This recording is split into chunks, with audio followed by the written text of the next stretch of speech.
parts that I would give somebody a tip on is scheduling. Same thing with your project managers, your sale guys.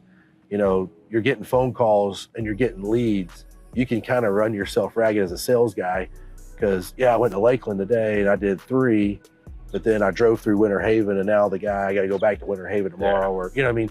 So a little bit of planning, a little bit of scheduling will help go a long way. We try to have, somebody calls in within 24 hours, we're out there watching, walking with you, and then getting the bid back to you within another 24. So. All right.